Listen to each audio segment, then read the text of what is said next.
Part 2. Preparation to Climb.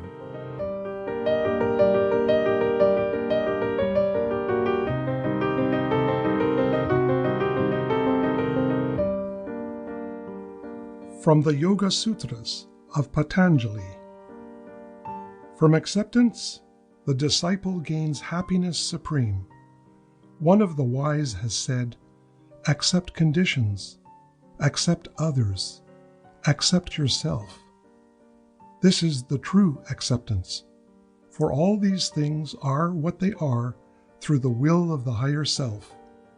Accept their deficiencies, which come through thwarting the will of the higher self, and can be conquered only through compliance with that will.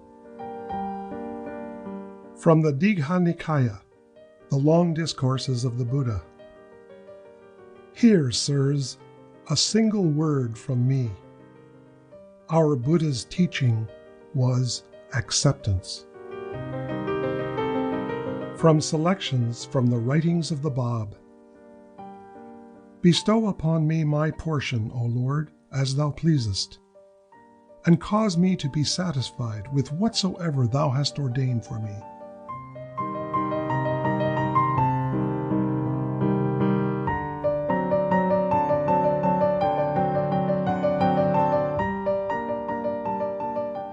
Chapter 2. Acceptance. You get what you get and you don't get upset. Hayden's middle school teacher in Beijing would say to his students, "You get what you get and you don't get upset." This became a catchphrase in our family, and 9 months after his diagnosis, Hayden recalled this statement lying in his hospital bed. Not once did he say, "Why me?" If anyone had ever suggested such a question, he may well have replied, "Why not me?" Many people seek to avoid tests and difficulties at all costs rather than accept. Hayden didn't. When he was 12 years old, we lived in Beijing, and Hayden tried out for a local soccer team called the Stormtroopers.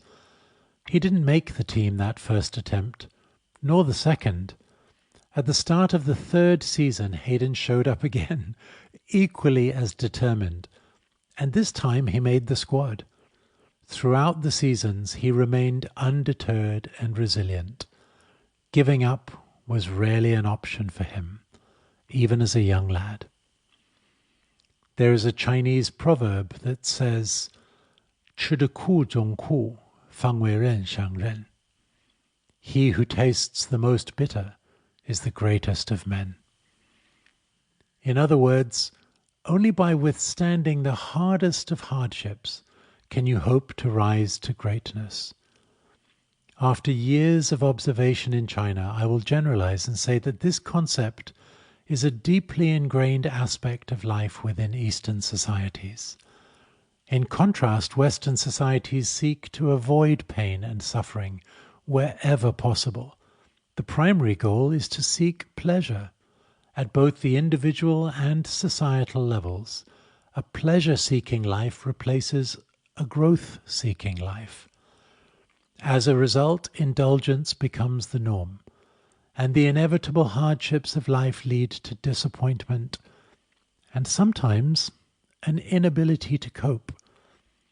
How can one accept an uncomfortable twist in their life story if the conditioned response is to run from such discomfort?